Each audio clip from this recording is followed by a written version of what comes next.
Even before Sonic the Hedgehog 3 hit theaters, Paramount was already cooking up something bigger. They weren't bragging about it publicly, but behind closed doors, the talk was real, especially about Shadow. That post-credit scene wasn't just a wink to fans. It was a giant neon sign saying his story is only beginning. Still, the studio played it smart. They didn't rush to announce a spin-off. First, they needed to see if Sonic 3 could deliver. And oh, it did. The movie pulled in nearly $500 million worldwide, putting it among the top-grossing video game films ever made. With numbers like that, it's no longer a question of if Shadow gets his own project. It's when. That end-credit scene made one thing obvious. Shadow's not only alive, he's active, dangerous, and loaded with potential. It wasn't a vague tease, either. It felt like a promise. He's coming back, and probably not just in Sonic 4. All signs point to Paramount seriously considering a solo Shadow project. And honestly, there's a strong chance it'll pull heavy inspiration from the 2005 Shadow the Hedgehog game. Critics were mixed on it, but fans showed up big time. The game sold well, became a cult favorite, and now it's primed for a comeback. And let's be real, its story is begging for a live-action adaptation. We're talking alien invasions, secret origins, moral conflict, and one of the most emotionally complex characters in the entire Sonic universe. If you're going to build a spin-off, this is the one to build, especially now that Keanu Reeves is officially voicing Shadow. His performance hit hard, and fans already want more. A full series or standalone film would give him the space to dive into Shadow's cold logic, tragic past, and his ongoing struggle to figure out who he really is. In the 2005 game, the story kicks off with the Black Arms, an alien race invading Earth under their ruthless leader, Black Doom. He tells Shadow that he holds the key to his forgotten past.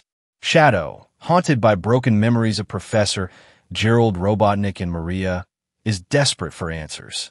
But Black Doom has his own plans. He wants Shadow's help conquering the planet, offering the truth as payment. According to the game's lore, Gerald used Black Doom's DNA to create Shadow, which explains his insane power and near invincibility. But a movie or show could twist that idea. Maybe Gerald never worked with Doom. Maybe Shadow wasn't even created at all. What if he existed before, in some other form, and was only transformed into the ultimate life form? That single change could open up a whole new mystery, a darker, more philosophical take on Shadow's origin that adds real depth to his story. Now picture it, a Shadow the Hedgehog project with gritty cyberpunk visuals, brutal action, and a psychological edge. A world where identity and free aren't just buzzwords. They're the heart of the story. It could pull inspiration from Blade Runner, The Matrix, even Ghost in the Shell, while still keeping that fast, colorful Sonic energy underneath. And instead of painting Shadow as the villain, the story should fully lean into his anti-hero side.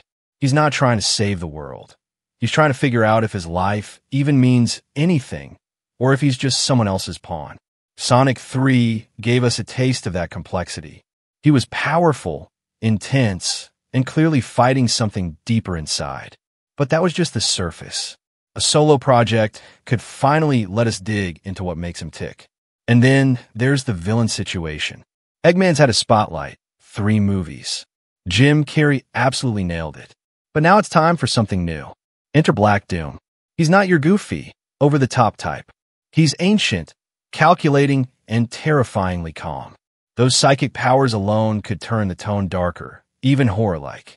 Imagine a silent hallway, lights flickering, then suddenly red eyes glowing in the dark, and a voice whispering in Shadow's mind. That's nightmare fuel.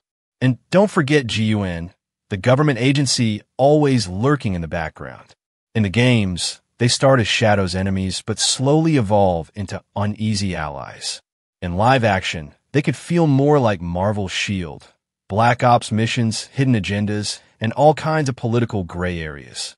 It would give the Sonic universe a level of intrigue it's never had before, and it totally fits Shadow's tone. Here's another cool possibility. Bring back the choice mechanic from the 2005 game. Depending on your actions, you could end up as a hero, a villain, or something in between. A movie couldn't pull that off exactly, but a limited series could, 6 to 8 episodes exploring different choices, timelines, and moral struggles. That format would let the story breathe, develop Black Doom, and take Shadow on a complete character journey. A movie could still work, sure, but it would have to go big. Massive scale, jaw-dropping visuals, and a darker tone that clearly separates it from the main Sonic films. But with how rich Shadow's story is, a limited series honestly makes more sense. Either way, that post-credit scene wasn't just a tease, it was a promise. Paramount knows fans want more Shadow and more Keanu.